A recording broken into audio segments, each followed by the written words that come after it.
اور انہوں نے خاص طور پر بھارتی چینلز کا ذکر کیا جو ان کے مطابق اس بیانیے کو گھنٹوں چلاتے ہیں۔ اچھا، ان کا پوائنٹ یہ تھا کہ اگر آپ کا دشمن آپ کی باتوں پر تالیاں بجا رہا ہے تو آپ کو سوچنا چاہیے کہ آپ کس کی طرف سے کھیل رہے ہیں۔ دوسری طرف عمران ریاض خان اس دلی سے بیانیہ والے الزام کو ظاہر ہے مکمل طور پر مسترد کرتے ہیں۔ مسترد ہی نہیں کرتے بلکہ اسے اسٹیبلشمنٹ کا وہی پرانا کارڈ کہتے ہیں جو وہ ہر مخالف کے خلاف استعمال کرتے ہیں۔ اور انہوں نے اس کا کوئی جواب بھی دیا تھا؟ جی، انہوں نے ایک جوابی حملہ کیا۔ وہ بھارت کے ساتھ حالیہ جنگ کا ایک واقعہ یاد دلاتے ہیں اور دعویٰ کرتے ہیں کہ جب بھارت نے حملہ کیا تو اس وقت کے وزیر اعظم عمران خان اور فضائیہ سخت جواب دینے پر بضد تھے، جبکہ ان کے مطابق اس وقت کی فوجی قیادت ہچکچاہٹ کا شکار تھی اور مذاکرات کی طرف مائل تھی۔ اچھا، تو یہ DGISPR کے اس دعوے کی براہ راست نفی ہے کہ وہ شخص مذاکرات کے لیے چل پڑتا؟ بالکل، وہ ایک طرح سے حب الوطنی کا پانسا ہی پلٹ دیتے ہیں اور کہتے ہیں کہ اصل میں سخت موقف تو ہم نے لیا تھا۔ یہ صرف الزامات کی نوعیت نہیں تھی جس نے سب کو چونکایا، بلکہ جس انداز اور زبان میں یہ الزامات لگائے گئے وہ بھی بے مثال تھی۔ جی، زبان کا استعمال اس پریس کانفرنس کا شاید سب سے متنازع پہلو تھا۔ ایک سیاسی رہنما کے لیے ذہنی مریض جیسے الفاظ، خود پسند یعنی نارسسسٹ اور گمراہ۔ جی، ان الفاظ کا استعمال انتہائی غیر معمولی ہے۔ اور پھر جب خیبر پختونخوا کے وزیر اعلیٰ کے ایک بیان پر سوال ہوا تو جواب آیا کہ کتا بھونک رہا ہوتا ہے تو زیادہ پریشان ہونے کی ضرورت نہیں ہوتی۔ جی، یہ ایسی زبان ہے جو عام طور پر سیاسی جلسوں میں تو سنی جاتی ہے، لیکن ایک سرکاری ادارے کے ترجمان سے ناقابل تصور لگتی ہے۔ بالکل۔ ISPR نے اس سخت زبان کا کوئی جواز پیش کیا تھا؟ ان کا جواز یہ تھا کہ جب ہم پر حملہ ہوگا تو جواب بھی ویسا ہی آئے گا۔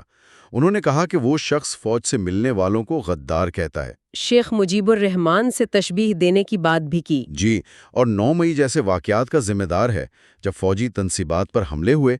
ان کے مطابق جب حملہ اتنا شدید ہو تو جواب بھی نرم نہیں ہو سکتا۔ اور عمران ریاض خان کا اس زبان پر رد عمل ظاہر ہے بہت سخت ہوگا۔ بہت سخت۔ انہوں نے اسے ایک وردی والے افسر کی انتہائی نچلی سطح کی گفتگو قرار دیا۔ اور یہ بھی کہا کہ اس سے سیاست میں مزید تلخی بڑھے گی۔ بالکل، لیکن جس ایک جملے نے انہیں سب سے زیادہ مشتعل کیا وہ تھا DGISPR کا سوال، تم ہو کون؟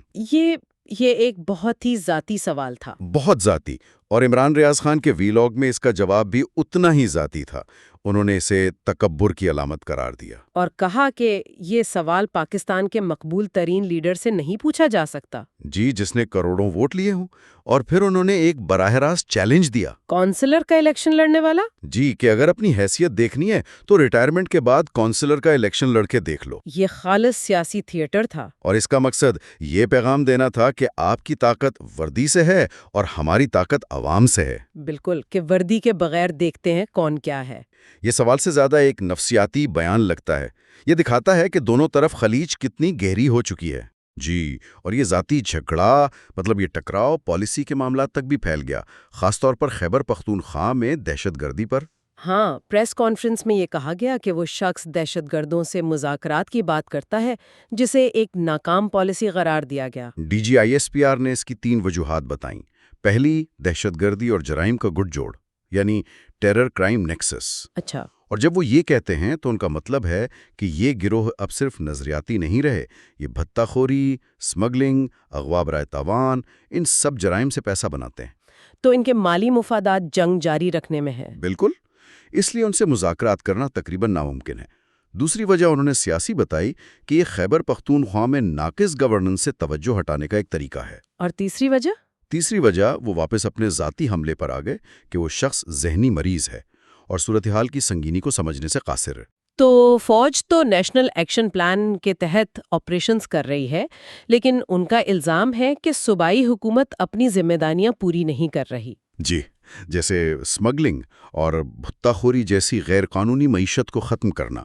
وہ ایک واضح لکیر کھینچ رہے ہیں کہ سیکیورٹی ہم سنبھال رہے ہیں، لیکن گورننس آپ کی ذمہ داری ہے جو آپ نہیں نبھا رہے۔ بالکل۔ لیکن عمران ریاض خان کے کیمپ کا موقف اس سے بالکل مختلف ہے۔ جی، ان کا کہنا ہے کہ ایک سابق وزیر اعظم کا ریاستی پالیسی پر رائے رکھنا تو اس کا جمہوری حق ہے۔ لیکن اس مخصوص الزام کے بارے میں کیا کہ KP حکومت کولیٹرل ڈیمیج پر تحفظات کا اظہار کرتی ہے، جس جس سے عوام اور فوج میں دوری پیدا ہوتی ہے؟ عمران ریاض خان کا جواب جو ہے اس مخصوص الزام کو نظر انداز کر کے ایک بڑے سیاسی نقطے کی طرف جاتا ہے۔ اچھا۔ وہ کے پی حکومت کی قانونی حیثیت کا دفاع کرتے ہیں۔ وہ کہتے ہیں کہ یہ ملک کا واحد صوبہ ہے جہاں حکومت عوامی مینڈیٹ سے بنی ہے، جبکہ باقی جگہوں پر؟ ان کے بقول باقی جگہوں پر مینڈیٹ چوری کر کے حکومتیں مسلط کی گئی ہیں۔ یہ D G I S P R کے اس بیان کا سیدھا جواب تھا جس میں انہوں نے مسلط کردہ ٹولی کی بات کی تھی۔ اچھا، تو انہوں نے مسلط کردہ ٹولے کا الزام واپس اسٹیبلشمنٹ اور ان کی حمایت یافتہ حکومتوں پہ ڈال دیا۔ بالکل۔ تو جب ہم ان سب باتوں کا خلاصہ کرتے ہیں تو ہمارے سامنے دو بالکل مختلف، ایک دوسرے سے ٹکراتی ہوئی کہانیاں آتی ہیں۔ جی۔ ایک طرف فوجی ترجمان کا بیانیہ ہے جو ایک سیاسی بیانیے کو قومی سلامتی کے لیے براہ راست خطرہ قرار دے رہا ہے، اور جسے مبینہ طور پر غیر ملکی دشمن ہوا دے رہے ہیں۔ اور دوسری طرف ایک سیاسی اور صحافی نقطہ نظر ہے جو کہتا ہے کہ یہ سب کچھ اسٹیبلشمنٹ کی طرف سے ایک غیر آئینی مداخلت ہے۔ جی، اور اس کا مقصد ایک ایسے مقبول رہنما کو کچلنا ہے جسے وہ سیاسی میدان میں شکست نہیں دے سکتے۔ وہ اسے سیاسی کمزوری کی علامت سمجھتے ہیں، طاقت کی نہیں۔ یہ صورتحال صرف سیاست کا بحران نہیں، بلکہ اس سے حب الوطنی کی تعریف، فوج کے کردار اور سچائی کیا ہے، ان سب پر ایک گہرا تصادم نظر آتا ہے۔ بالکل۔ دونوں ذرائع عوام کے سامنے دو ایسی حقیقتیں پیش کر رہے ہیں جن میں کوئی مطابقت نظر نہیں آتی۔ یہ صرف ایک سیاسی اختلاف نہیں ہے، یہ سچائی پر قبضے کی جنگ ہے۔ ایک بیانیہ کہتا ہے کہ ریاست خطرے میں ہے، اور دوسرا کہتا ہے کہ جمہوریت خطرے میں ہے۔ اور یہ سننے والوں کے لیے ایک بہت ہی مشکل سوال چھوڑ جاتا ہے جب آپ کے سامنے دو اتنی طاقتور اور بالکل مخالف حقیقتیں پیش کی جائیں، ایک ریاست کے ایک اہم ادارے کی طرف سے اور دوسری ایک مقبول سیاسی تحریک کی طرف سے۔ تو ایک عام شہری سچ اور جھوٹ میں فرق کیسے کرے؟ اور اس سے بھی اہم بات، معلومات کے اس طوفان میں ہمارے پاس حقیقت تک پہنچنے کے لیے کون سے ذرائع یا طریقے باقی رہ جاتے ہیں، اور اس سے ملک کے مستقبل پر کیا اثرات مرتب ہو سکتے ہیں۔